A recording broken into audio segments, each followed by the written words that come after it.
लोकशाहीचा बुलंद आवाज, रिपब्लिकन वार्ता महाराष्ट्र। ग्रामीण पोलीस ठाणेदार यांच्याकडून सरपंचास एकेरी भाषेत उद्धट वागणूक।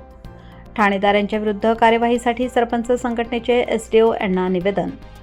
काटोडी गावामध्ये कोणत्याही प्रकारचा वाद, भांडण, तंटे होऊ नये या उद्देशाने गावातील व्यक्तीने अतिक्रमण काढण्यासाठी फोन केला असता सरपंच त्या ठिकाणी गेले।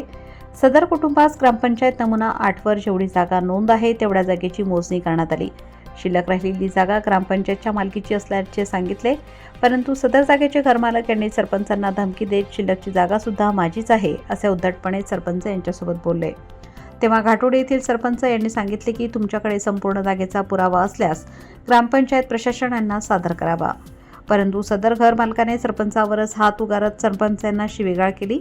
गावातील सदर घर मालक ऐकत नसल्यामुळे ग्रामीण पोलीस स्टेशन पुसद येथे तक्रार देण्यासाठी सरपंच व संघटनेचे पदाधिकारी गेले असता ठाणेदार यांनी सरपंचांना तू त्या ठिकाणी कसा काय गेलास, तू काय कलेक्टर आहेस की का, अशा एकेरी शब्दात बोलून उद्धटपणाची वागणूक दिली व सदर ठिकाणावरून बाहेर जा असे सांगितले।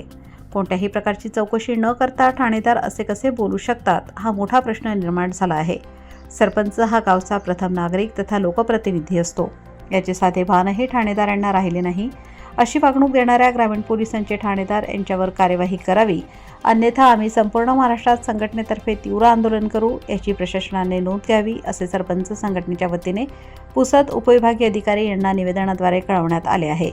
यावेळी सरपंच संघटनेचे अध्यक्ष प्रदीप देशमुख, उपाध्यक्ष गजानन टारफे, सचिव चंद्रकांत हराळ, सरपंच सुदामराव चिरंगे, गणेश पुजाडे, प्राजक्ता म्हस्के, ललिता आडे, अनिल रत्ने, गजानन टाले, गजानन राठोड, अशोक चव्हाण, रवी राऊत, किशोर काळे, व्ही.आर. मोरे, तुळशीराम चव्हाण, रमेश उगले, गजानन काळे, सुनील चव्हाण इत्यादींच्या निवेदनावर सह्या आहेत। रिपब्लिकन वार्ता न्यूज महाराष्ट्रासाठी विदर्भ विभाग उपसंपादक राजेश ढोले, यवतमाळ।